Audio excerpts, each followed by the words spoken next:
Wow. Oh my God. Shabbat Shalom. Nueva York hoy está de no irse nunca de aquí. Espectacular. Qué ciudad tan linda ha amanecido hoy, ¿eh? No solamente por el Shabbat, que de por sí la hace bella, sino por ese regalo que Hashem le ha dado a esta ciudad en este tiempo de entrada completa de la primavera. Cuando venía hacia acá, hacia la Bet, estaba una lluvia de polen. ¿La vieron? Una lluvia de polen. Era una nevada de polen. Parecían minúsculos paracaídas cayendo, movidos por el viento. ¡Qué maravilla de la creación! ¡Qué maravilla! Yo le decía a los que venían conmigo hacia acá, observen esto. Si hubiera podido tomar uno, se los iba a enseñar. En cada uno de esos polen hay toda una floresta encerrada ahí. ¡Qué maravilla! Esas cosas que hace Hashem, ¿no? Se nos fue la nevada de la nieve, pero llegó la nevada del polen. Algo espectacular, renovándose la naturaleza, algo maravilloso. De verdad que hoy es un día para no irse nunca de Nueva York. La tierra santa de América. Oh, bendito sea el Eterno. Así que Reino Unido, Shabbat Shalom. Sefarad, Shabbat Shalom. América Central, Shabbat Shalom. El Caribe, Shabbat Shalom. Suramérica, la República del Bronx, Arizona, Costa Rica, Argentina, Uruguay, Paraguay, Nueva Zelanda, wow, Japón, Sydney, Australia. De todos esos lugares, República Dominicana no puede faltar, por supuesto. Colombia, Judy, Colombia.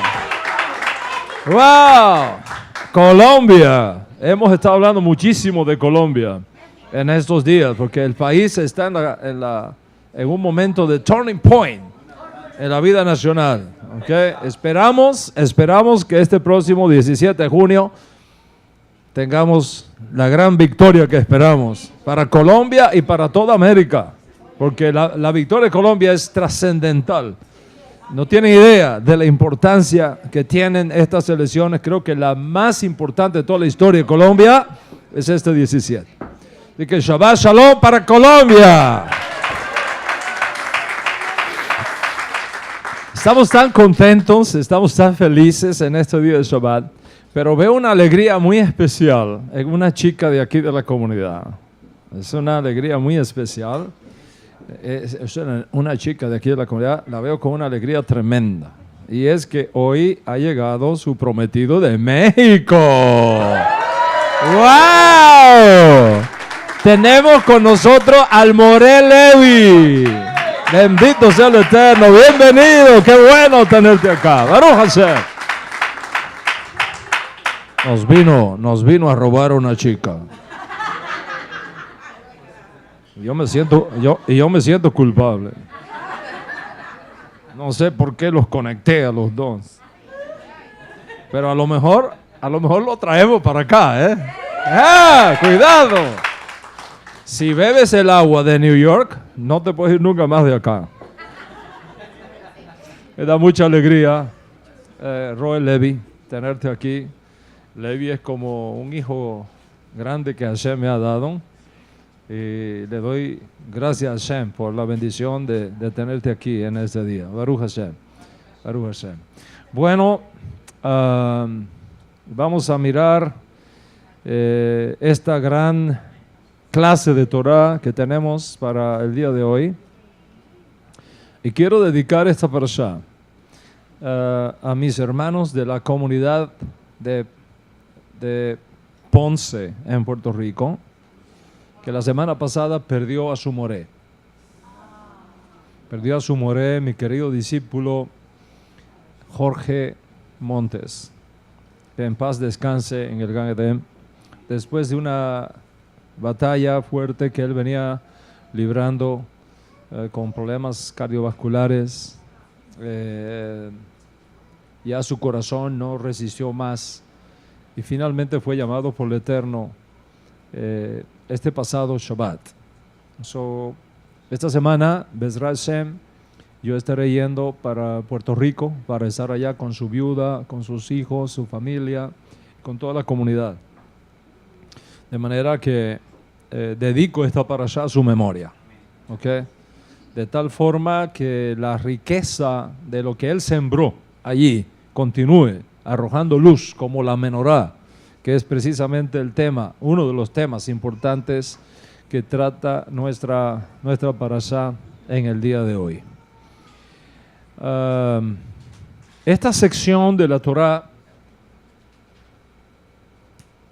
esta sección de la Torá que estudiamos en la mayoría de las comunidades judías, no la mayoría, la inmensa mayoría de las comunidades judías en todo el mundo para este Shabbat, incluyendo Israel, porque ahora estamos de a par con Israel. A veces Israel va una parashá más adelante que nosotros, pero ya estamos juntitos otra vez. Lleva por título Cuando enciendas. Ese es el nombre de la parashá, de la sección de las escrituras que estudiamos en este Shabbat. Cuando enciendas, que es más o menos la traducción de Be'aloteja, que es el nombre hebreo con el cual se identifica esta parashá, Be'aloteja. En esta parashá se tratan temas extraordinariamente importantes, como son las instrucciones de encender la luz de la menorá del tabernáculo, la menorá de 7 brazos. Recuerden que hay 2 menorot. Está la Hanukkía, que es la menorá de 8 brazos, y está la menorá del templo, que es de 7 brazos. 3 a la derecha, 3 a la izquierda y 1 en el centro, que es la Shmash, la sierva. Tenemos la consagración de los levitas en esta parashá. La consagración de los levitas. Todos los levitas de 25 años en adelante, de los 25 a los 50 años, eran consagrados, ¿okay?, para el servicio a Hashem. Esos 25 años de servicio iban precedidos por 5 años de entrenamiento. El total 30 años de servicio a Hashem.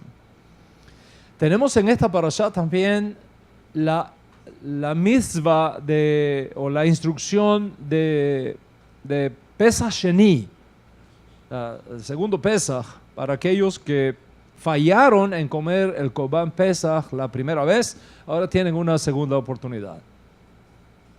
Tenemos en esta parashá también algo que es fuera de serie.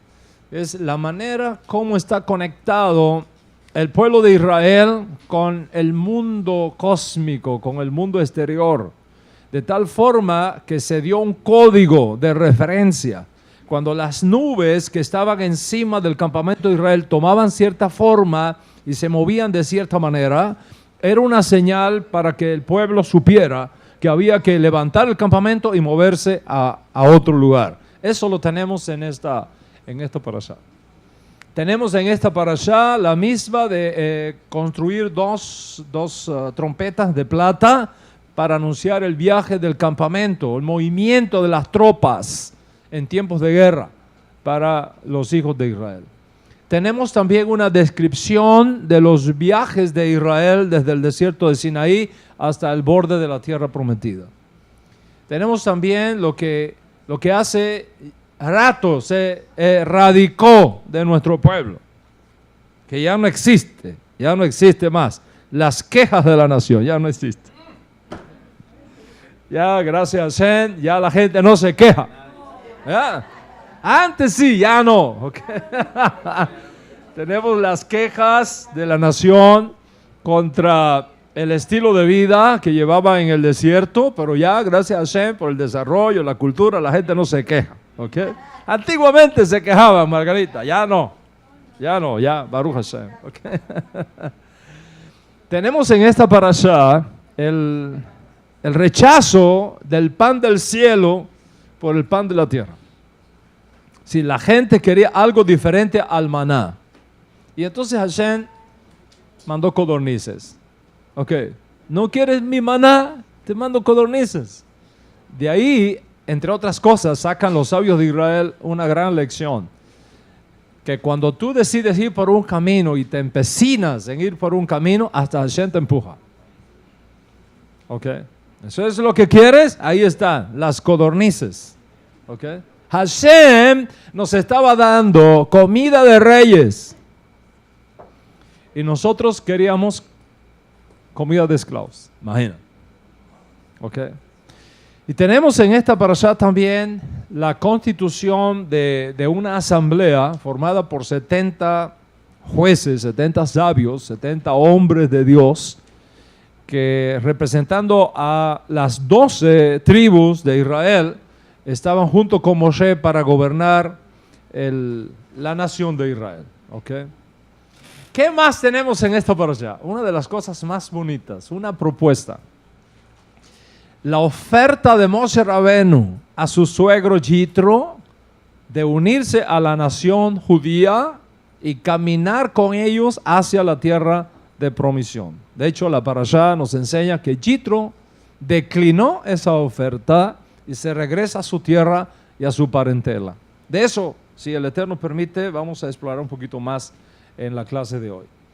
Y finalmente nuestra parashá trata uno de los episodios más tristes que haya tenido lugar alguna vez en nuestra historia.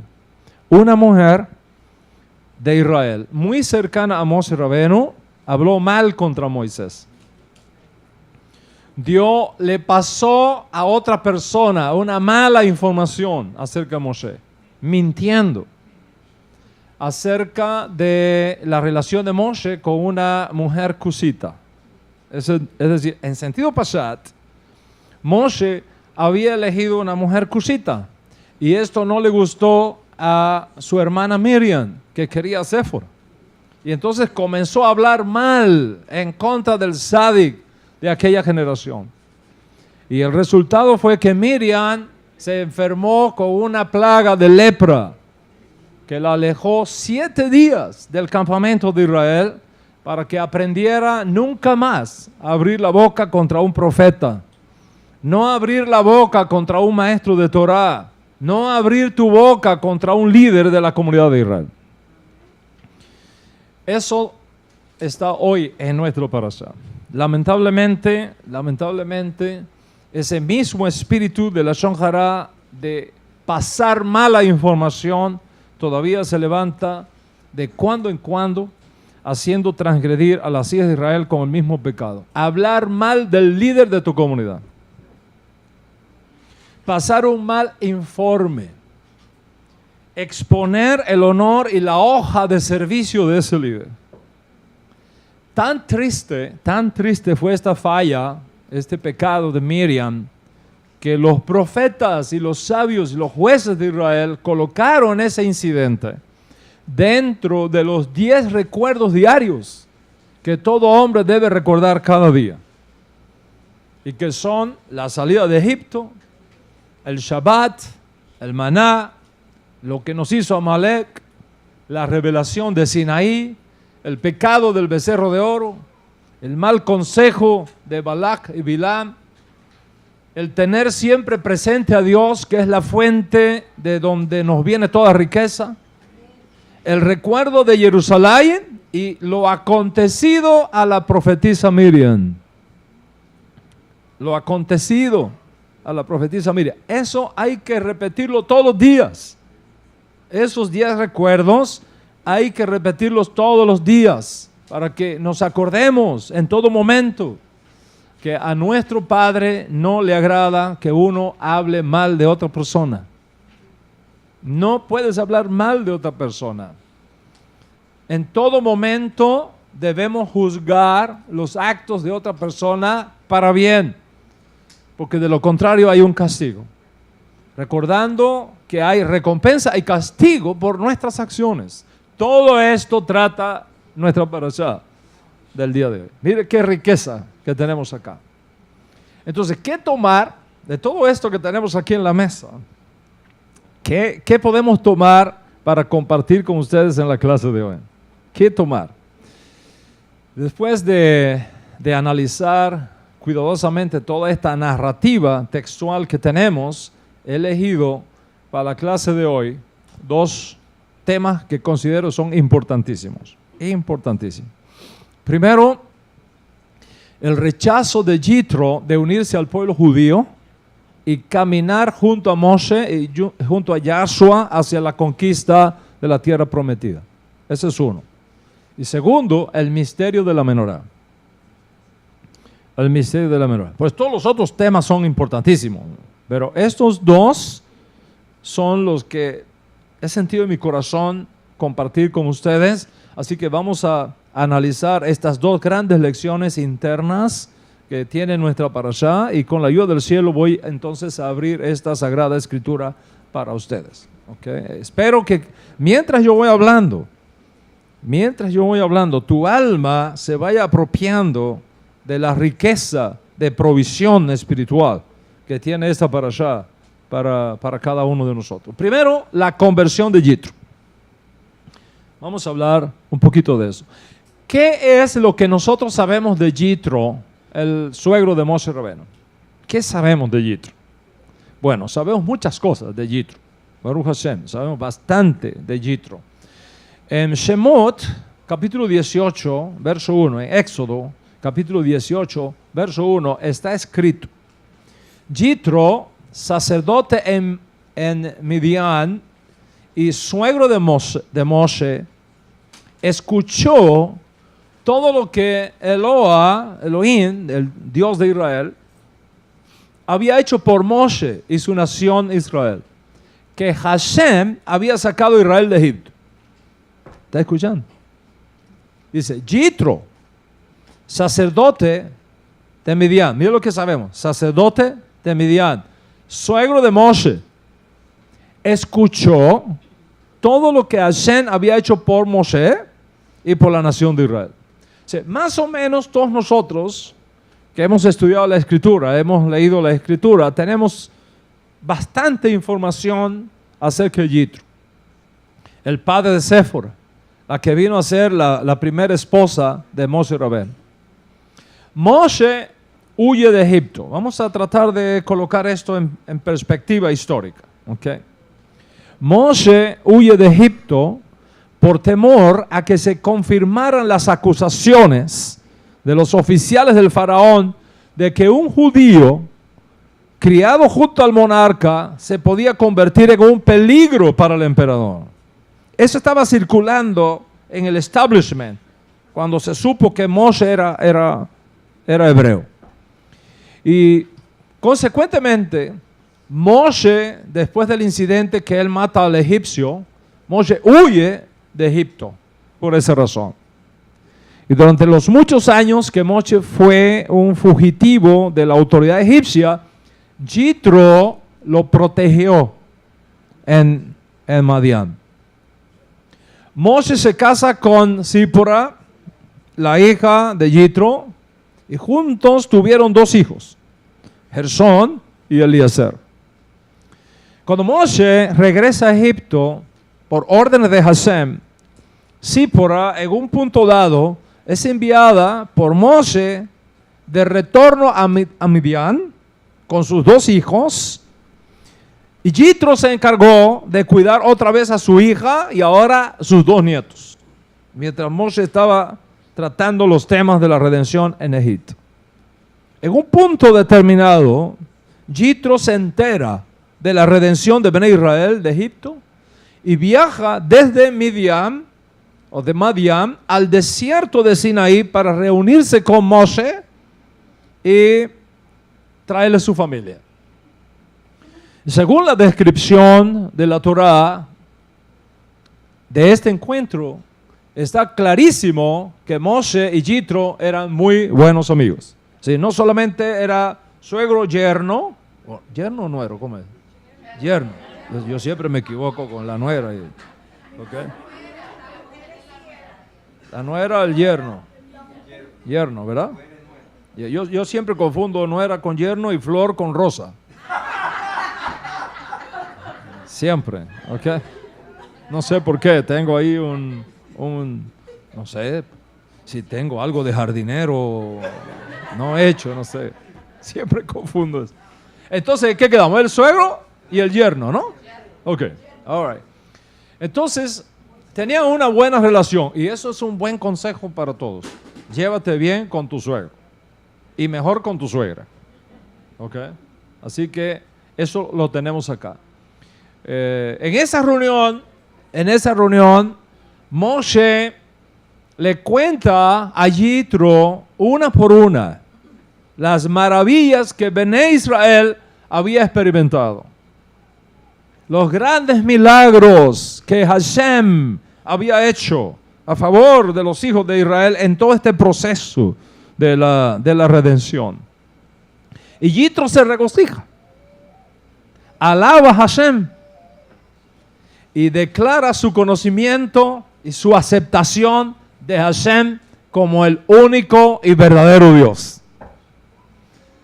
Ahora, para poder apreciar completamente el significado de este encuentro entre Moshe y Yitro y comprender el impacto del mensaje de Moshe sobre Yitro, es importante revisar una conversación anterior que tuvieron estos dos amigos.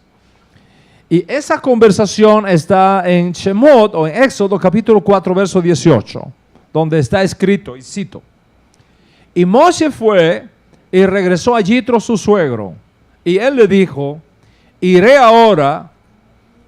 Moshe le está hablando a su suegro y le dice: iré ahora y me volveré a mis hermanos en Egipto. Veré si todavía viven. Veré si todavía viven. Yitro le dijo a Moshe: ve en paz. Ve en paz. ¿Qué tenemos aquí? ¿Qué tenemos aquí? ¿Fue un engaño de Moshe a su suegro o una estrategia para salir de su casa en Madián hacia Egipto y liberar a los hijos de Israel? ¿Qué fue esto? Esto crea un problema ético importantísimo para nosotros. ¿Okay? ¿Cómo puede decirle Moshe a su suegro: voy a ver si todavía mis hermanos viven, cuando él sabía muy bien que estaban vivos? Aun cuando sufriendo esclavitud, pero estaban vivos. Entonces, ¿fue engaño o fue estrategia o qué fue? La pregunta es: ¿está uno obligado a decir toda la verdad cuando la redención de un pueblo se trata?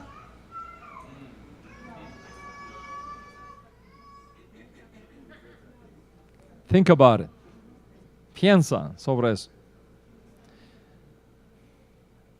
¿Está uno obligado a decir toda la verdad cuando de la redención de un pueblo se trata? Bueno, les voy a contar algo. José Martí Pérez, un prócer cubano a quien yo admiro muchísimo y vivo leyendo sus libros y sus dichos, descendiente de marranos. Fíjate el apellido Pérez, de su madre. Okay. Que se convierte luego en el apóstol de la independencia cubana de la colonia española en el siglo XIX. Escribió una carta unos días antes de morir, en 1895, a un amigo muy especial que él tenía, se llama Manuel Mercado. Y en esa carta, él habla de su estrategia de lo que él llamó la guerra necesaria. Les voy a leer un párrafo de lo que escribió José Martí en 1895, hace más de 100 años. Dice: en silencio ha tenido que ser. y como indirectamente. Porque hay cosas que para lograrlas se deben mantener ocultas. ¿Está escuchando? ¿Está escuchando, Margarita? ¿Está escuchando, Benji? Francisco, ¿está escuchando? Dice, repito, en silencio ha tenido que ser, y como indirectamente, porque hay cosas que para lograrlas han de andar ocultas, pues de proclamarse en lo que son, levantarían dificultades demasiado recias para alcanzar luego el propósito que buscamos.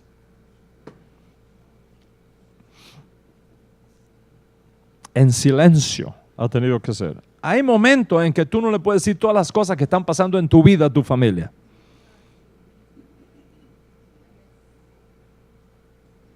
Hay momentos en que tú no puedes contar todo lo que Hashem te está revelando.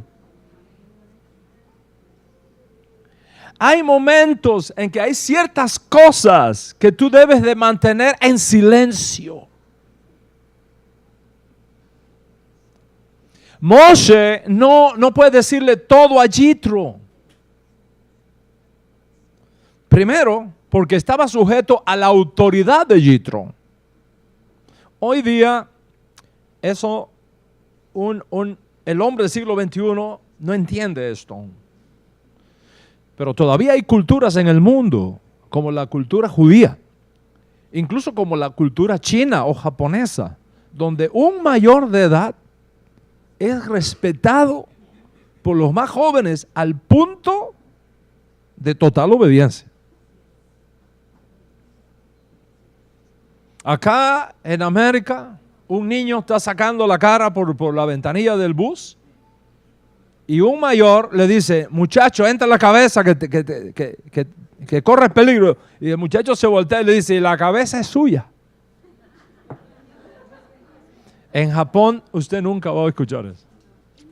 En Japón, un anciano se para frente a un joven y le llama la atención y el muchacho baja la cabeza.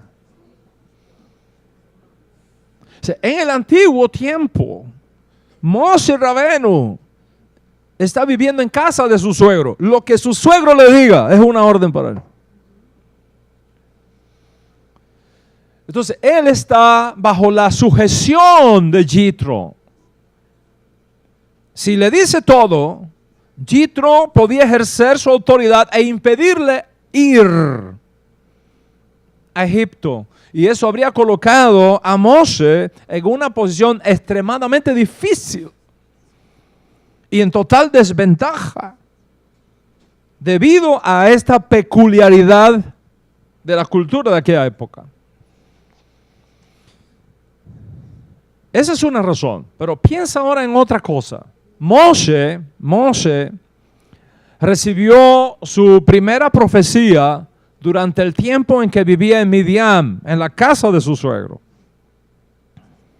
Más o menos todos conocemos esa historia. ¿Ok? Esa profecía le viene a Moshe mientras él está pastoreando las ovejas de su suegro en el desierto de Sinaí. Y esa profecía comienza con la visión de un arbusto ardiente. Un intenso fuego que ardía en medio de ese arbusto, pero el arbusto no era consumido por la llama.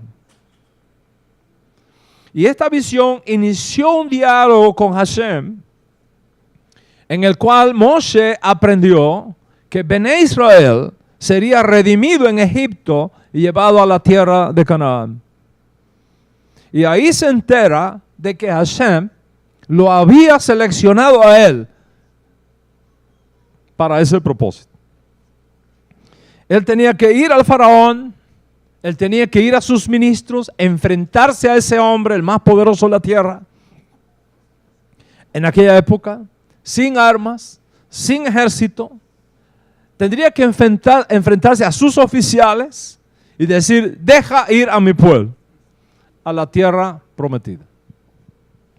Moshe regresa con su suegro y le pide permiso para regresar a Egipto. Pero no le revela a su suegro el verdadero propósito de su viaje.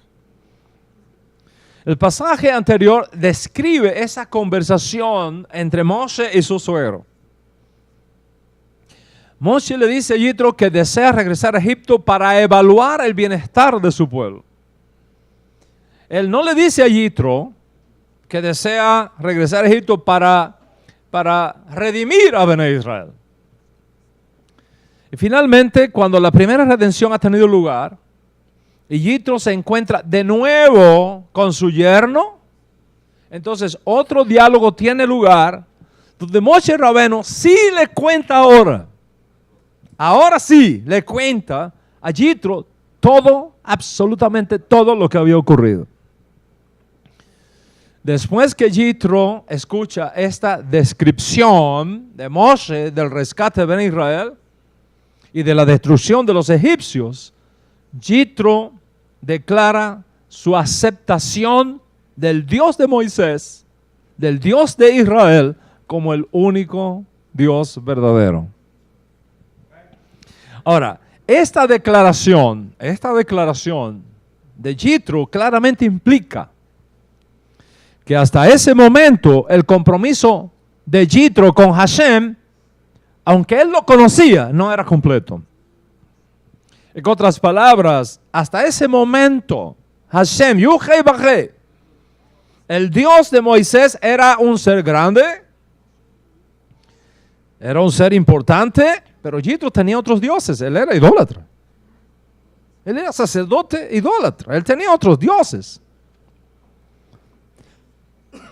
Y hasta ese momento su aceptación del Dios de Moisés como el único Dios verdadero era incompleta.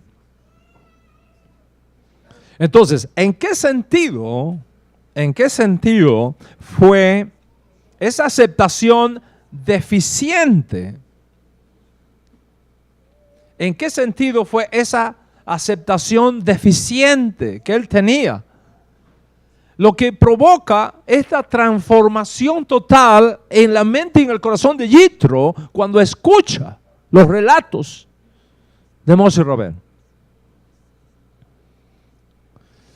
Averiguando sobre esto, porque hay muchas cosas en nuestra Sagrada Torah que están en el contexto más que en el texto.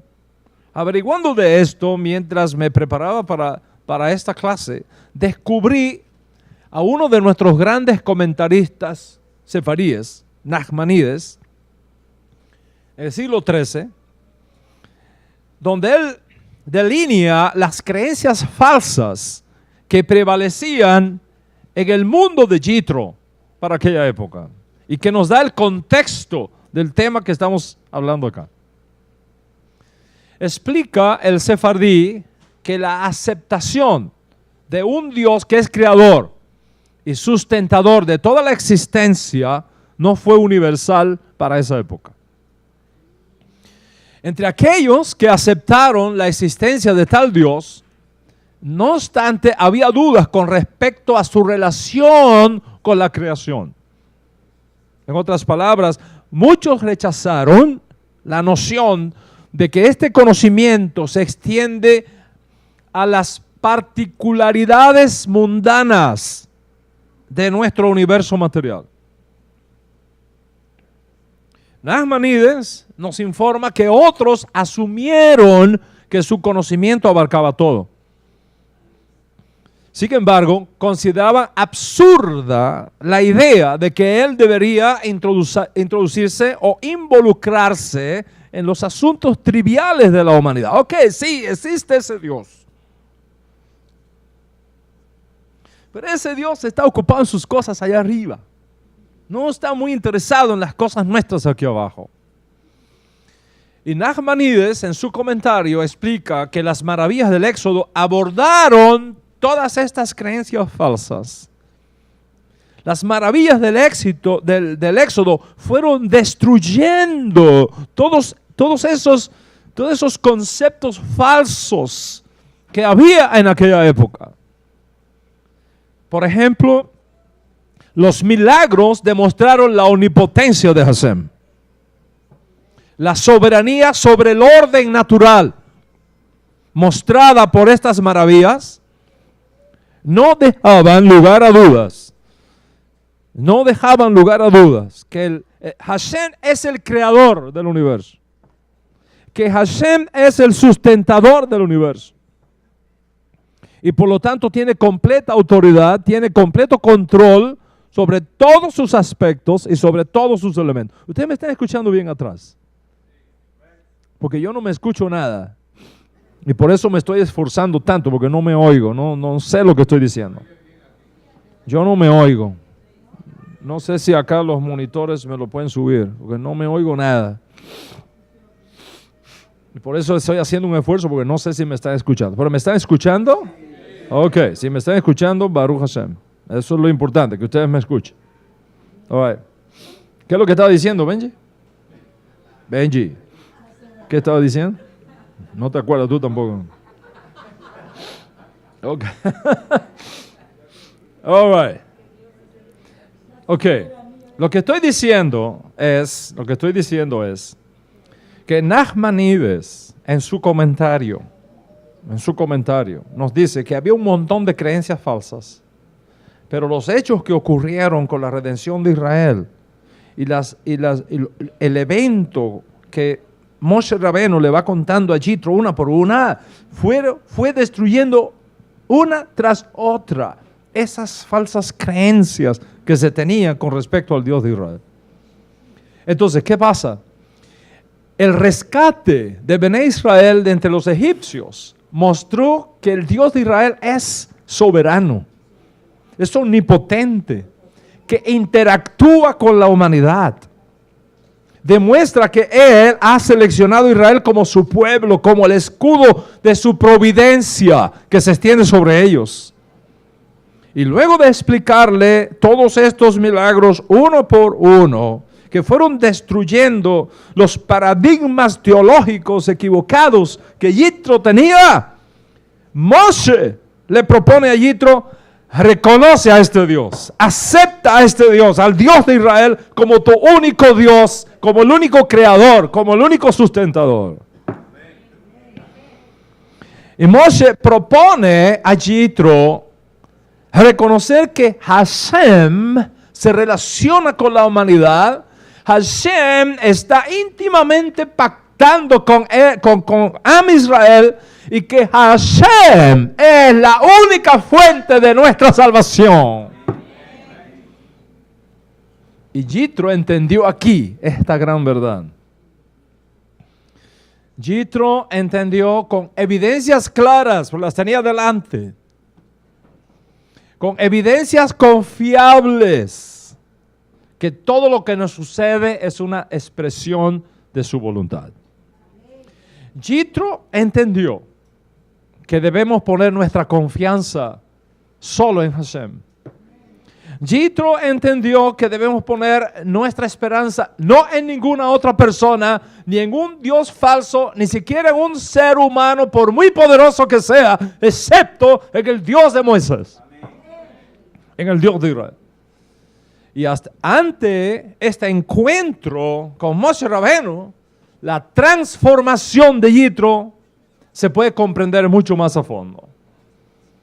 Yitro mismo atribuyó su transformación a esta comprensión cuando él tuvo conciencia de que el Dios de Israel había destruido a los egipcios por los mismos medios que había empleado con su campaña genocida contra Bené Israel.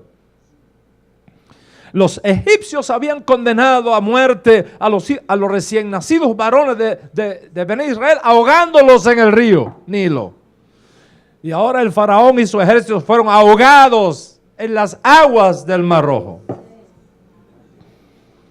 En otras palabras, los eventos de la redención le demostraron a Yitro que el conocimiento y participación de Hashem se extiende en los asuntos de la humanidad, y que Él reina también entre los hombres. ¿Cuántos están conmigo hasta acá? Entonces, aparentemente, este era el área de deficiencia en su aceptación de Hashem que Yitro reconoció.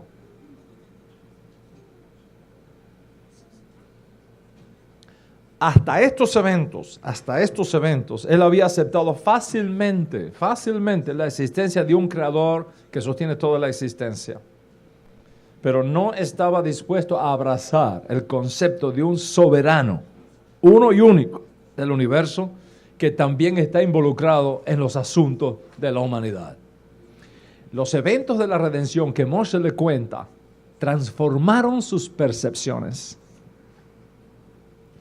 Y estos eventos proporcionaron evidencia incontestable de la participación de Hashem con la humanidad en general y con Bené Israel en particular. Y en esas condiciones podemos entender por qué fue sabia la decisión de Moshe Rabbeinu de ocultarle a Yitro su verdadera razón de ir a Egipto. Moshe entendió no solo la costumbre de la época, que un hijo o un yerno que vive en la casa de su suegro está sujeto a su autoridad. Moshe Rabbeinu, y aquí está una gran lección para todos ustedes, para todos nosotros. Moshe Rabbeinu entendió también la teología de la mentalidad de su suegro. Se dio cuenta que aunque su suegro aceptaba por completo la realidad de un creador, y aunque su suegro aceptaba por completo la realidad de un sustentador del universo, aún no estaba preparado para reconocer la participación de Dios en los asuntos de la humanidad. Y esperó. Lo mismo pasa contigo. Hay momentos que las cosas que Hashem te está revelando, tu familia no está lista para recibirla. Tus amigos no están listos para recibirlo. Y tienes que esperar. Tienes que guardar silencio. Hasta que llegue el momento de demostrarle con hechos incontestables la gran riqueza de la revelación que el Eterno te ha traído. Los milagros y maravillas a través de los cuales Hashem se está revelando a toda la humanidad y a tu vida. De la providencia de Hashem, que es evidente en tu vida. Entonces, Moshe tenía miedo de pedirle a Yitro que aceptara algo de lo que él todavía no lo podía demostrar. ¿Me entiendes? Y lo mismo tenemos que hacer nosotros. Por lo tanto, Moshe Rabbeinu le pide permiso a su suegro. Le pide permiso. Proporcionándole una razón que Yitro sí podía aceptar. Y se ganó el tiempo necesario hasta que llegó la oportunidad de llevar a Yitro a un nivel más alto de conocimiento y más alto de comprensión. Y el tema es que aún cuando Yitro llegó a un punto de absoluta conversión al Dios de Israel, y ese es el tema que estamos tratando en la mesa ahora, aún cuando Yitro llegó a un punto de absoluta conversión al Dios de Israel, no estuvo dispuesto a unirse a Bené Israel para formar parte de la nación y caminar con ellos a la tierra prometida. Eso es lo que nos informa nuestra parashá. Prefirió quedarse como un justo de las naciones, regresar a su tierra y transformar la idolatría de su nación con el nuevo mensaje de su nuevo Dios, el Dios Altísimo, el Dios de Moshe, el Dios de Israel, como el Dios uno y único, Elohim verdadero.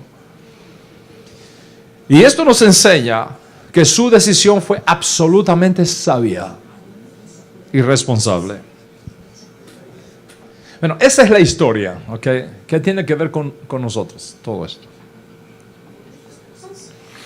Es posible que para algunos de ustedes hoy día, como Yitro ayer, sea muchísimo mejor, escúcheme bien,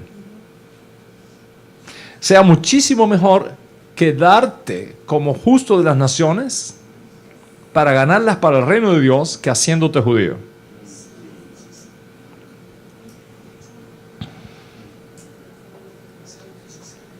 Sonría, que Hashem le habla muchísimo.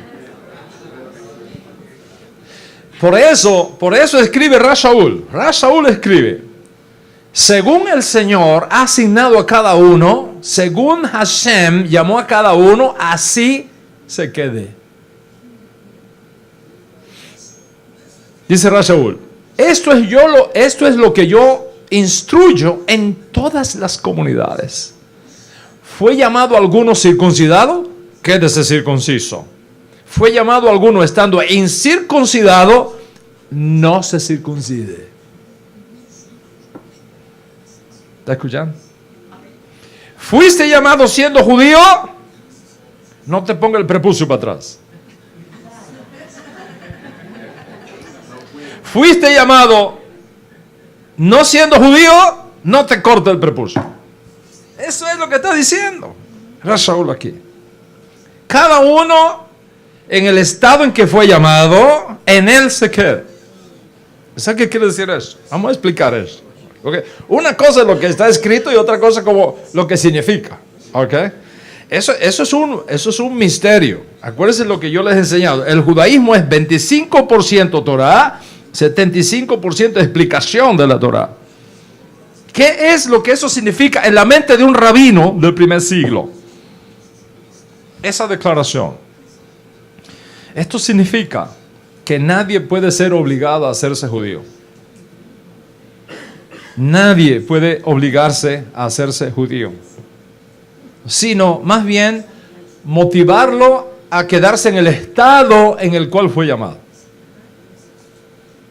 En otras palabras, Rabino Shaul tenía claro, como todo rabino en Israel en aquellos días, y en estos días, tenía clarísimo que no se requiere de una persona que se haga judía para que pueda servir al Dios de Israel. Tú puedes servir al Dios de Israel sin hacerte judío. No se requiere que una persona se haga judía para tener temor del Dios de Israel. Tú puedes ser un temeroso del Dios de Israel sin exigirte que te haga judío. Pero al mismo tiempo, si alguien desea hacerse judío por razones apropiadas y probada que su motivación es pura y que entiende los riesgos de ser judío y el precio que hay que pagar para vivir como judío, si lo entiende, entonces se le puede hacer su proceso de conversión como judío. ¿Están conmigo hasta aquí? Ahora, esta clase es sumamente importante para un auditorio como el que yo tengo aquí delante, presencialmente. Y también extremadamente importante para aquellos que están con nosotros virtualmente en todo el mundo iberoamericano. Sumamente importante. En nuestra alianza, este proceso de conversión al judaísmo netzarita como judío viene dado por dos razones fundamentales. Dos razones fundamentales. Primero, porque el candidato ha abandonado sus ídolos, se ha convertido al Dios de Israel como su uno y único Dios verdadero, ha pasado por la mikve, ha renunciado a las teologías equivocadas que tenía en el otro campamento y acepta al Dios de Israel, al Dios de Yeshua, como su uno y único Dios verdadero. Y en ese nuevo estado, como justo de las naciones, ha sido enseñado y ha sido educado en los 7 mandamientos universales que vienen del pacto de Dios con las naciones desde los días de Noaj, y que son: no idolatría, no blasfemia, no asesinato, no robo, no sexo ilícito, no comer cosas prohibidas, establecer cortes de justicia para vivir en paz y en justicia dentro de la sociedad. Esos son los mandamientos universales a que todo hombre está sujeto. O sea, en nuestra alianza,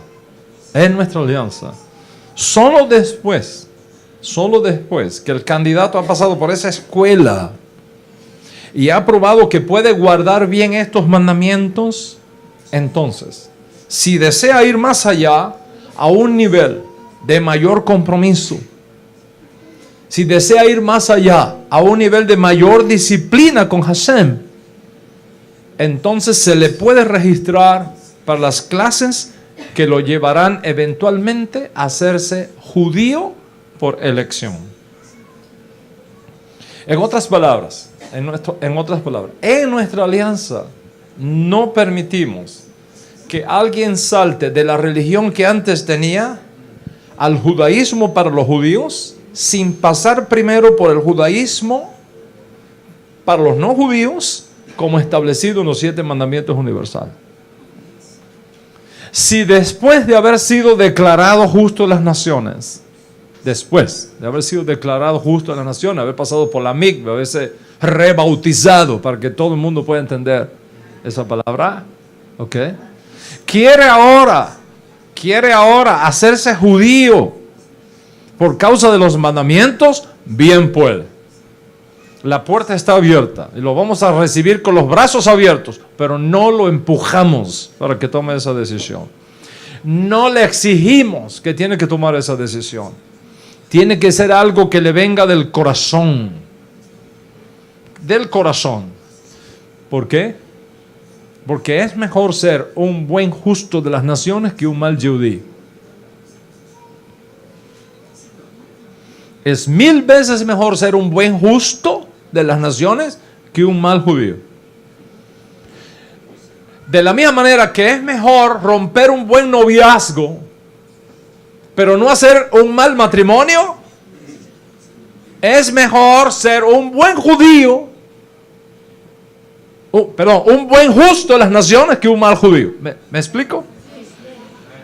Voy a repetirlo, porque se me enredó la lengua ahí. ¿Ok? Voy a repetirlo. Es mejor ser un buen justo de las naciones que un mal judío. Y Yitro entendió esto. Se dio cuenta que era mucho más efectivo trabajando en las naciones que trabajar en la comunidad judía. En otras palabras, él no fue llamado a la circuncisión, fue llamado a la incircuncisión. Y eso es perfectamente apropiado. No solo entendible, apropiado. Quiere decir, no debemos pensar que porque alguien se haga judío, mejora su estatus delante de Dios. O mejora su calidad de persona delante de Dios. O que te vas a hacer más espiritual. O cosas similares. No debemos pensar así. ¿Usted quiere un hombre más espiritual en su generación que Enoc?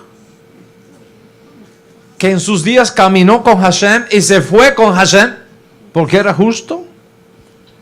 Ni siquiera existía el pueblo de Israel en aquellos días. No había judíos. No había judaísmo. Y este hombre andaba a par con Dios, como un justo de las naciones. ¿Usted quiere un hombre más espiritual que Melquisedec? Sacerdote y rey de Salem. Más grande incluso que Abraham, nuestro padre. Abraham estudió con él. Abraham conoció de las 7 leyes universales con él. Aprendió de él. Y de hecho, viene a él para recibir su bendición. Basado en el principio de que es el mayor quien bendice al menor. Melquisedec no era judío. Y la lista es enorme. Ninguno de ellos fue judío. Y fueron hombres santos, justos, piadosos. ¿Quieres un hombre más piadoso que Job? Y Job no era judío. Pero era un hombre piadoso. Caminaron con Dios. Transformaron sus entornos con el mensaje de Dios. Explico esto no porque ser judío sea un problema. Ojo.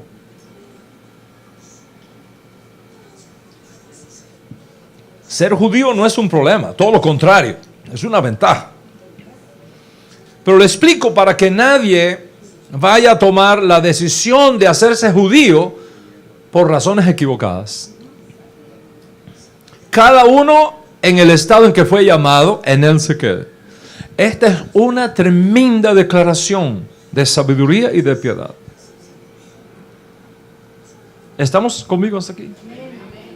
Ok, pero hay una segunda razón por la cual recibimos los hermanos y hermanas que se quieren hacer judíos. No solo porque sus motivaciones son puras, sino por razón del exilio judío. En otras palabras, los recibimos como judíos por elección y los recibimos como judíos por retorno. Son dos cosas distintas. Una cosa es el judío por elección y otra cosa es el judío por retorno. Yo he hablado de esto en otras ocasiones, así que no me voy a extender mucho aquí, pero debido a su importancia sí voy a decir lo sustancial, lo más importante. En el caso específico de Iberoamérica, que se da a partir, este evento importantísimo que se da a partir de la expulsión de los judíos de España en el siglo XV, un proceso de pérdida de identidad judía se da en miles y miles de familias hispanas, cuyos ancestros fueron una vez judíos, pero que por presiones políticas, por presiones religiosas y sociales, se convirtieron al cristianismo hace 500 años atrás. Más de 500 años atrás. En la antigua Sefarat. Pero que aún convirtiéndose al cristianismo ocultamente, seguían practicando las prácticas y las costumbres judías de forma clandestina. Es una historia impresionante. Entonces, eventualmente, y para evitar la persecución, se cambiaron nombres. Se cambiaron apellidos. Se movían de un lugar a otro, llevando con ellos ocultamente prácticas judías. Entonces, con la mira de proteger a sus hijos y a sus nietos del grave peligro de la Inquisición, porque nadie puede saber el tremendo impacto que tenía la Inquisición en aquellos días, y para proteger a sus hijos de las conversiones forzadas al cristianismo, los marranos, como así los llamaban, practicaban cosas judías, pero no le explicaban a sus hijos el porqué de estas cosas. Cuando las viejas generaciones pasan y las nuevas entran en acción, son cristianos que practican cosas judías sin saber por qué lo hacen. Y de esa forma surge un nuevo cristiano, culturalmente cristiano, pero con prácticas un poco extrañas en su propia casa sin saber por qué lo hace. En Costa Rica, por ejemplo, hay un barrio que le llaman el barrio de las brujas. No sé si algún costarricense está aquí presente, me imagino que sí, algunos están viéndome online. Hay un barrio en San José, Costa Rica, que se llama el barrio de las brujas. ¿Saben por qué los católicos de allí le llamaron el barrio de las brujas? Porque todos los viernes se llenaban de velas las casas. Todos los viernes a la caída del sol se encendían velas y ese es el barrio de las brujas. No era bruja, no eran brujas. Eran las mujeres judías encendiendo allá escondiditas sus velas de Shabbat. ¿Ok? Y se practicaban cosas, ¿no? Ni se sabía. En donde yo me crié, por ejemplo, cuando llegaba Navidad, que coincide con Hanukkah, era obligado comer el buñuelo en forma de 8 con miel. Ese buñuelo en forma de 8 con miel era para recordar, estamos en Navidad, pero es Hanukkah, son los 8 días de Hanukkah. Aquí está el buñuelo en forma de 8. Y podríamos sentarnos aquí a hablar de estas cosas que son extraordinariamente interesantísimas. Interesantísimas. Yo no sé por qué se han dado cuenta, no sé si ustedes se han dado cuenta, que el que tiene esta tendencia de tomar el cafecito y levantar el dedito, ¿verdad? ¿No lo han visto? Levanta el dedito, este dedito. ¿Por qué se levanta ese dedito? Inconscientemente se levanta el dedito. Porque con este dedito es que se señala el Sefer Torah. No así, con este dedito. Entonces se quedó la costumbre. Entonces cuando iba a ser así, todo el mundo sabía, ese que está tomando café es de los nuestros. Tiene el dedito levantado. En Colombia, ni hablar. En Antioquía, los paisas. Increíble las cosas que tienen los paisas. Hicieron un talí que no es talí, que es el poncho, para esconder la cosa. En Pesa no se puede comer pan con levadura. ¿Qué hicieron? Hicieron la arepa aplastada, plana, que es distinta a la arepa de Venezuela. Es arepa kosher de Pesa. En Yom Kippur no usamos zapatos de piel. ¿Y qué inventaron ellos? La alpargata. América Latina está llena de estas prácticas y de estas costumbres. ¿Ok? Entonces, por eso digo es que surge un nuevo cristiano, culturalmente cristiano, pero con ciertas prácticas extrañas en su propia casa, sin saber ni siquiera por qué lo hacían. Esos cristianos tienen un alma judía, por así decirlo. Tienen un alma judía. Y cuando de alguna manera, en el tiempo de Dios, les llega ese mensaje judío de la redención final, sus almas se encienden adentro de ellos. Se identifican rápidamente con el judaísmo, se identifican con el Shabbat, se identifican con el pan del Shabbat. Las mujeres se vuelven locas. Enséñame cómo se hace el pan del Shabbat. Yo quiero saber cómo se hace el pan del Shabbat. Y dice, ¿y esa locura de dónde le viene? ¿De dónde le viene esa locura? Si es un trabajón enorme. Hacer el pan del Shabbat es un trabajón. No, no es trabajo. ¿Cómo se hace el pan del Shabbat? Yo quiero aprender cómo se hace el pan del Shabbat. Es el alma judía que se estremece, que está saliendo. Se identifican con la cultura judía, se identifican con los mandamientos de la Torah a un punto que no hay quien los detenga. No hay quien los detenga. Es algo que sale de aquí adentro. Yo lo comparo con, no sé si ustedes han visto a veces, yendo por las autopistas, que hay puentes que tienen unas barreras de concreto. Y usted ve que en esas barreras sale en esa barrera de concreto, esas tapias de concreto, sale una matita buscando hacia arriba. ¿No lo han visto?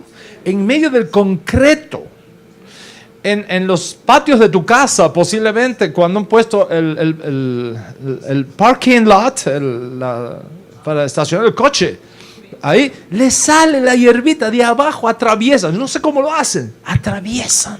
Es eso que está allá adentro, esa vida que no hay quien la detenga, que no hay quien la pare. La llama judía que transmitieron sus padres se enciende nuevamente en ellos.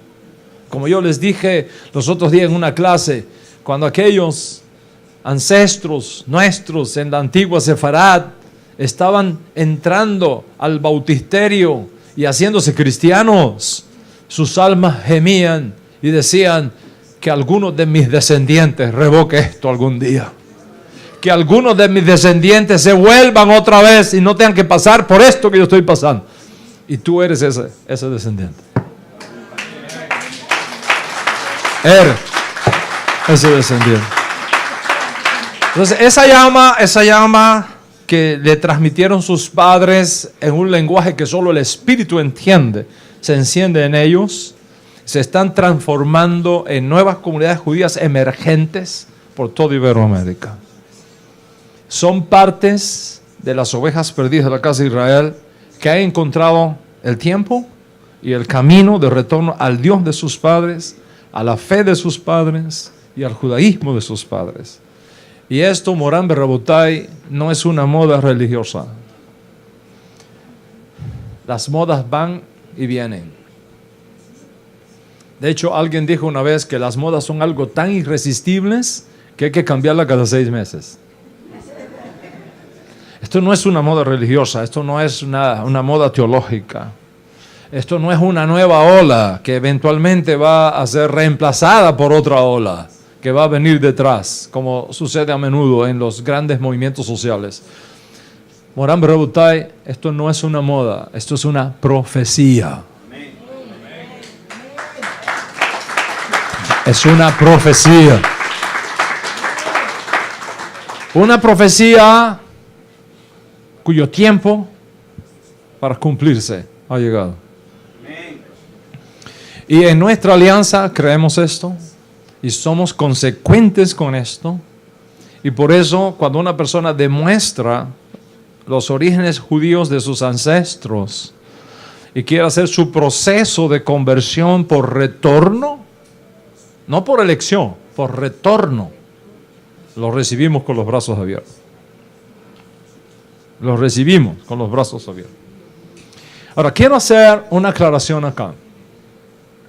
Una aclaración que es sumamente importante. Las conversiones que nosotros hacemos en nuestra alianza es al judaísmo netzarita bajo las prácticas y costumbres sefaríes occidentales. Las conversiones que hacemos en nuestra alianza es al judaísmo netzarita bajo las prácticas y costumbres sefaríes occidentales. No, y quiero ser transparente con ustedes, los que están virtualmente con nosotros. Como siempre lo hemos sido, totalmente transparentes. No hacemos conversiones para el Estado de Israel. No hacemos conversiones para el Estado de Israel. Toda Rabá, aunque tengo el dolor de los Yankees que se me van, mejor equipo de béisbol que hay en el mundo, aunque pierdan, son lo mejor. Aunque creo que vamos ganando. Creo, no sé. Ok. All right. Vuelvo a repetirlo. Las conversiones que nosotros hacemos no es para el Estado de Israel. Si usted quiere hacer una conversión para el Estado de Israel y para irse a vivir a Israel como judío, este no es el lugar para buscar su conversión por retorno. Si alguno de ustedes quiere hacer aliyá e irse a Israel como judío, a vivir como judío, vaya al consulado de Israel más cercano, infórmese bien de las ofertas que tiene el Estado de Israel y siga sus instrucciones de cómo obtener la ciudadanía de Israel como cualquier otra ciudadanía de cualquier otro país del mundo. Nosotros no somos parte del gobierno de Israel, ni representamos al ministerio de Israel para los asuntos que tienen que ver con la ley de retorno. ¿Ok? Las conversiones que nosotros hacemos es al Dios de Israel, al Dios de Yeshua, al judaísmo netzarita que representa esta casa, a las leyes, prácticas y costumbres del judaísmo sefardí occidental que marca nuestra raíz cultural. ¿Está claro eso? All right. Y te avisamos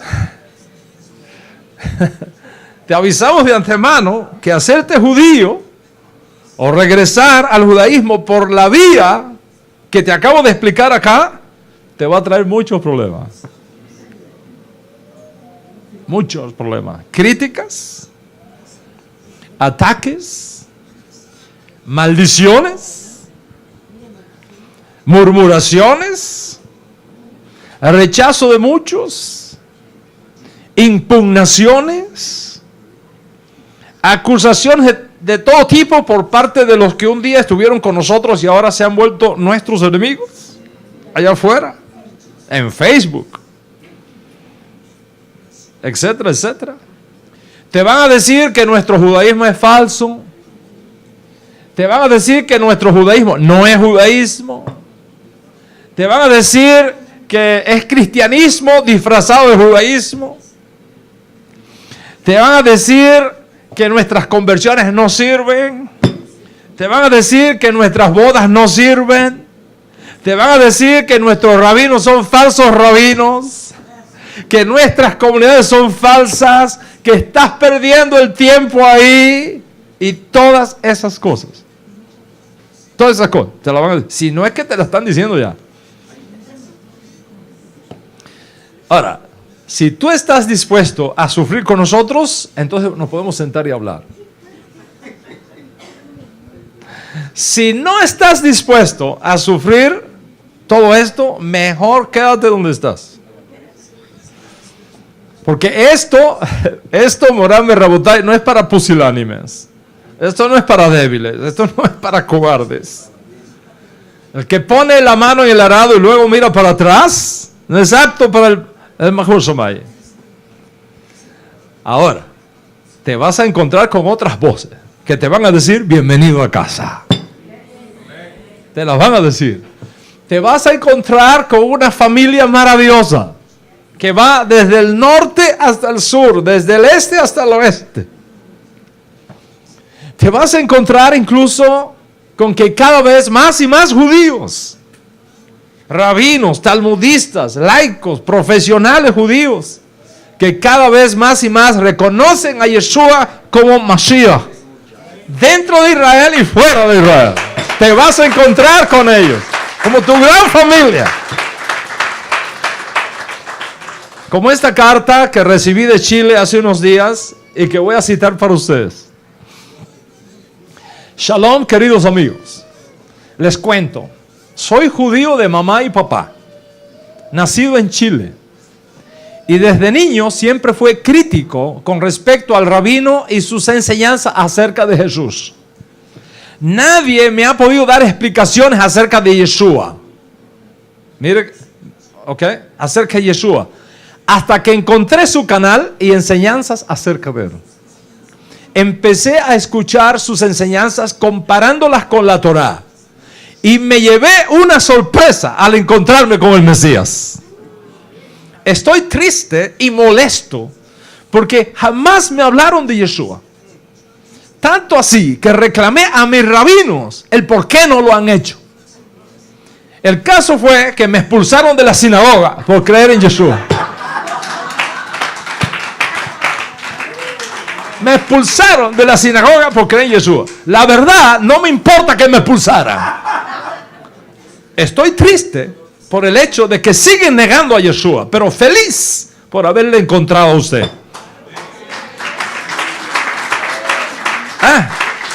Dice, aquí en Chile tienen a uno más de ustedes. Solo les pido que no me dejen solo, please. Aquí no llega material como libros. Aquí no llega el código real. Les pido por favor si me pueden enviar material para seguir estudiando. Les pido sus rezos por mí. Felicitaciones. Y en especial para el rabino, ya que por sus enseñanzas he conocido mucho acerca del Mesías en mi casa. Te vas a encontrar con esas voces también.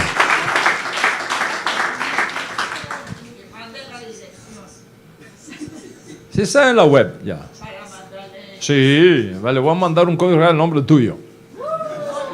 Se lo compras a Silvia después del Shabbat y se lo enviamos en tu nombre. ¿Qué te parece? Deal.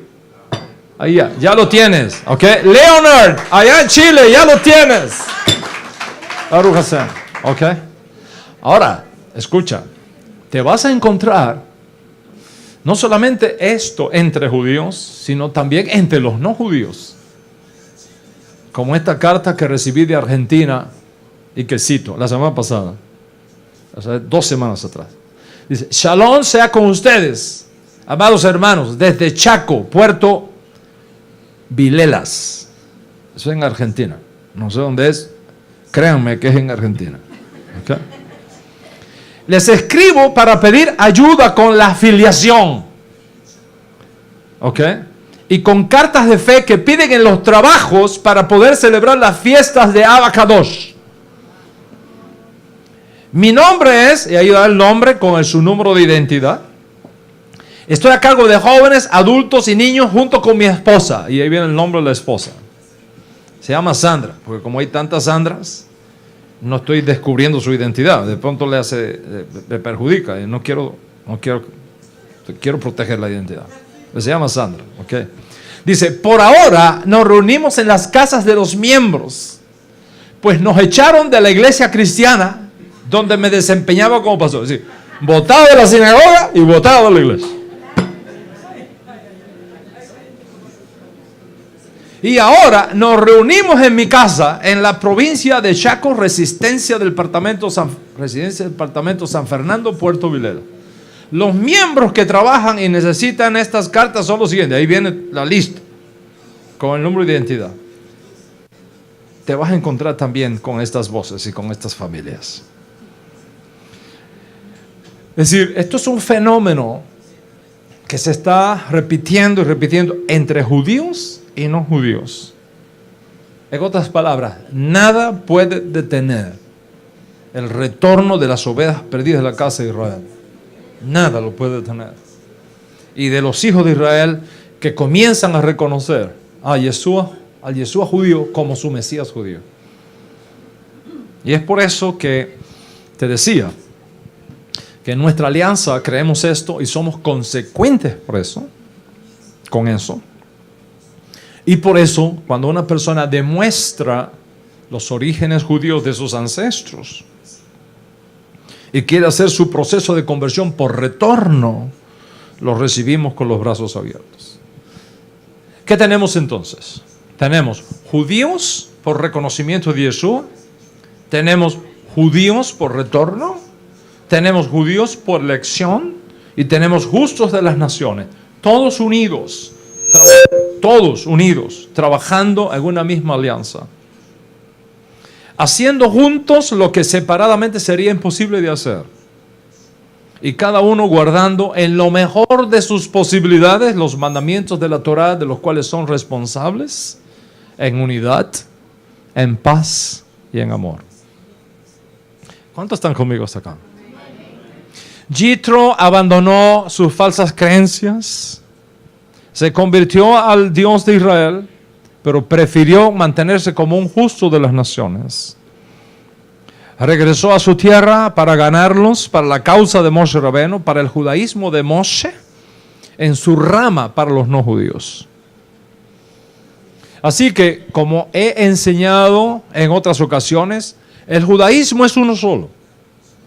El judaísmo es uno solo, pero tiene dos ramas. Tiene una rama para los judíos y tiene una rama para los no judíos. Ambos judaísmos son los dos lados de una misma moneda. Ambos judaísmos son las dos alas de una misma ave.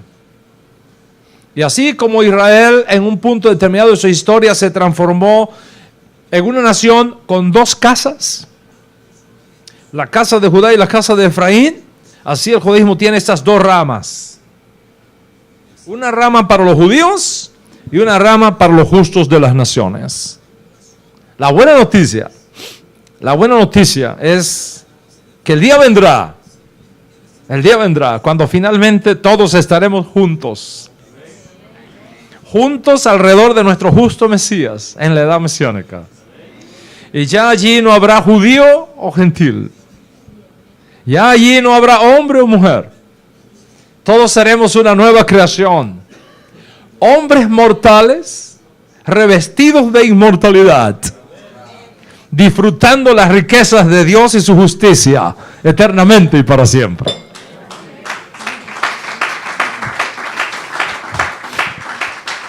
Mientras tanto, en ese ya, pero todavía no, seguimos aquí en esta edad presente, procurando ser una luz, una menorá para las naciones, a fin de traerla bajo las alas de la Shekinah, sembrando la paz y sembrando la amistad entre todos nosotros.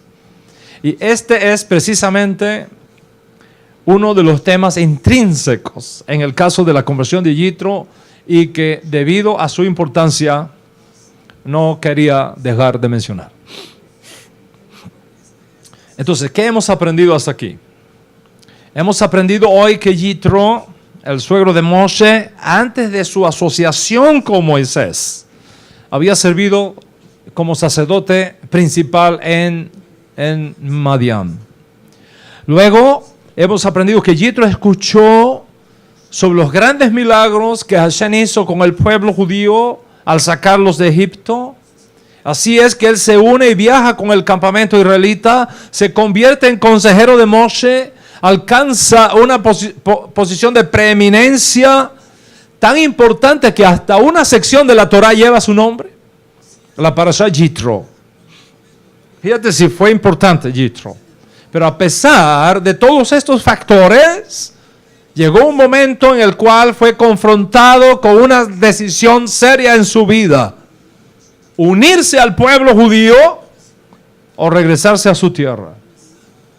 Y la Torá nos dice que su decisión fue retornar a su casa. Yo quiero ir a mi tierra, yo quiero ir al lugar de mi nacimiento, le dijo Yitro a Moshe. Esta decisión parece asombrosa, muy asombrosa, sabiendo que Yitro conocía la verdad de Dios a través de todos estos milagros que Moshe le contó. ¿Cómo es posible? Uno se pregunta. ¿Cómo es posible que Yitro rechazara la oferta de Moshe Rabenu y retornar a casa? ¿Cómo es posible? La mayoría de los comentaristas explican que Yitro quería irse físicamente, pero no éticamente. Yitro se había convertido al judaísmo. Su intención era regresar a su casa y convertir a su familia y a otros madianitas al judaísmo antes de retornar otra vez al campamento de Israel. Para apoyar esa visión, hay evidencias en las escrituras de que la descendencia de Yitro realmente se convirtió al judaísmo y fueron líderes prominentes en Israel. Sin embargo, hay otros posquín, hay otros comentaristas que dicen que Yitro tenía la intención de no unirse permanentemente al pueblo de Israel. Y ofrecen 3 razones importantes para ello. La primera dice que fue por el amor de la familia y los amigos. Él tenía mucho amor por la familia y amigos. Convencer a esas personas, quedarse en sus propias culturas, incluso en circunstancias de peligro.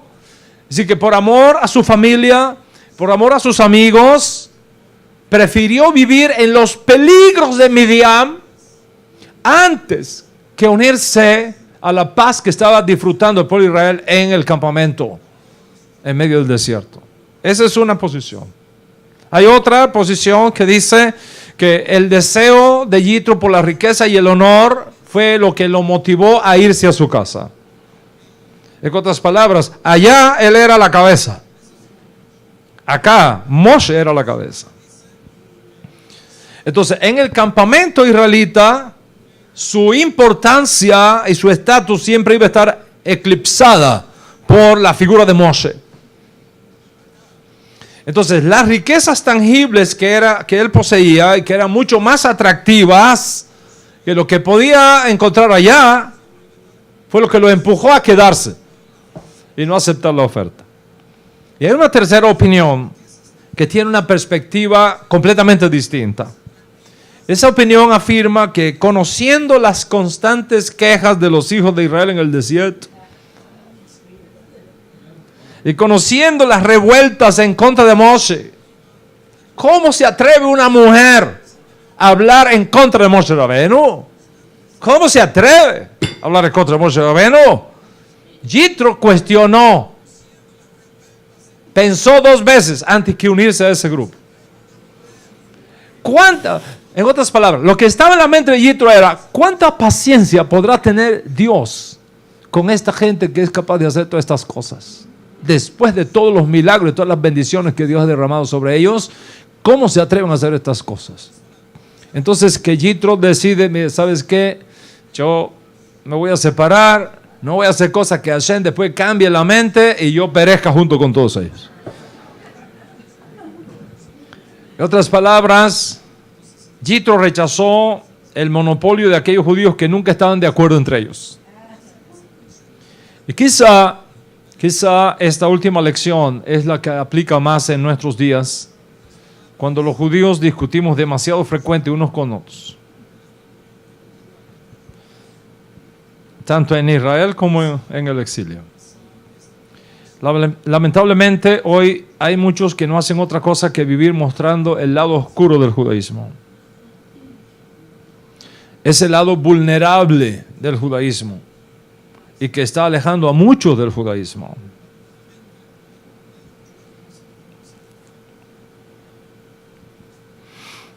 ¿Por qué sucede esto? Esto sucede por una verdad espiritual. Hay una ley espiritual que mientras una verdad se mantiene en el reino controlado por los ángeles de Dios, se mantiene pura. Pero una vez nos es entregada a nosotros, la sujetamos a cambios que nosotros mismos producimos en esa revelación. Mientras el maná se mantuvo arriba, se mantuvo puro. Cuando bajó y lo tomamos, podía echar gusanos. Los ángeles, cuenta el Midrash, no le querían entregar la Torah a Moshe en Sinaí. No se la querían entregar. ¿Y por qué no se la querían entregar? Los ángeles le dijeron a Moshe, esto es tan sagrado que cuando caigan las manos de ustedes allá abajo, la van a trastocar. Y no había forma que le entregaran la Torah a Moshe Rabbeinu. Estaban pegados a ella y decían, no. Que no, y que no, y que no. Hasta que finalmente Moshe Rabbeinu los convenció diciéndole, bueno, en la Torah está escrito, no adulterarás. Ustedes adulteran. Dice, nosotros no, dice, entonces no es para ustedes. Moshe Rabbeinu le dice, la Torah está escrito que no puedes codiciar. ¿Ustedes codician? No, entonces no es para ustedes. Entonces ahí los ángeles dicen, ok, está bien, llévatela. Pero una vez que la Torah está en nuestras manos, está sujeta a corrupción. Yitro vio aquello y dice, ¿sabes qué? Mejor me quedo acá. Lamentablemente, como dije, hay muchos que no hacen otra cosa que vivir mostrando ese lado oscuro del judaísmo. Y es por eso que evitamos este tipo de actitud en nuestra alianza. Ese tipo de judaísmo elitista, separatista, exclusivo, que no se puede relacionar con los que están afuera porque tú me manchas. Porque con un judaísmo así, elitista, no vamos a ser nunca instrumentos de Dios para ganar al mundo, sino más bien un tropiezo para ganar al mundo. Con este tipo de judaísmo que no reconoce a los demás, que es exclusivo, que se cree tener el monopolio de la verdad y que el resto no cuenta. En vez de juntar, desparramamos. En vez de atraer, alejamos. En vez de ser luz, nos volvemos tinieblas. En otras palabras, Moran Berrabotai, la paz entre nosotros, es una condición vital para la salud y la preservación de nuestro pueblo judío en sentido general y de nuestra alianza en sentido particular. Queremos que cuando tú decidas ser parte de nuestras comunidades, sea para traer paz, no guerra. Sea para aportar unidad, no división. Para aportar fortaleza, no debilidad. Para aportar equilibrio, no extremismos.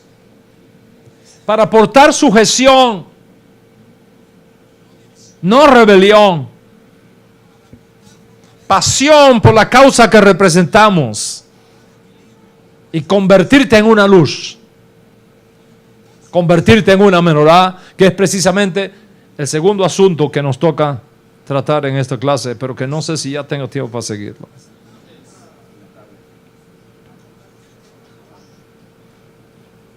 Debido a la importancia que esto tiene del misterio de la menorá, no quiero tratarlo así tan rápido. Así que voy a dejar la clase aquí por un momento. La vamos a seguir después de la segunda seudá. Los que tengan la fuerza de quedarse para la segunda seudá. En esta segunda parte voy a descubrirles ciertos secretos que tiene la menorá que van a ser extraordinarios para tu vida. Extraordinarios para tu vida. Ahora, ¿qué vas a hacer con toda esta información que tenemos? ¿Qué vas a hacer con toda esta riqueza que el Eterno ha puesto en tus manos en esta hora? Hoy, cuando traigas tu maser, hoy cuando envíes tu sedaká, tu donación, por cualquier medio disponible, tanto los que están presencialmente como los que están virtualmente, hazlo en la firme convicción, que la verdad que has recibido hoy de esta parashá es la fuerza interna que nos da el valor para seguir adelante. Que este mensaje tiene que seguir siendo predicado y enseñado a las naciones. Y que es nuestra responsabilidad mantener el camino abierto, quitando las piedras que estorban, para que regresen los hijos y las hijas de Israel que están buscando al Dios de Israel y al Mesías de Israel en este tiempo de redención final. Si eso haces, que la paz sea sobre ti y que por el mérito de esa paz, Hashem nos envíe a su justo Mesías prontamente y en nuestros días. Amén y amén. Shabbat Shalom.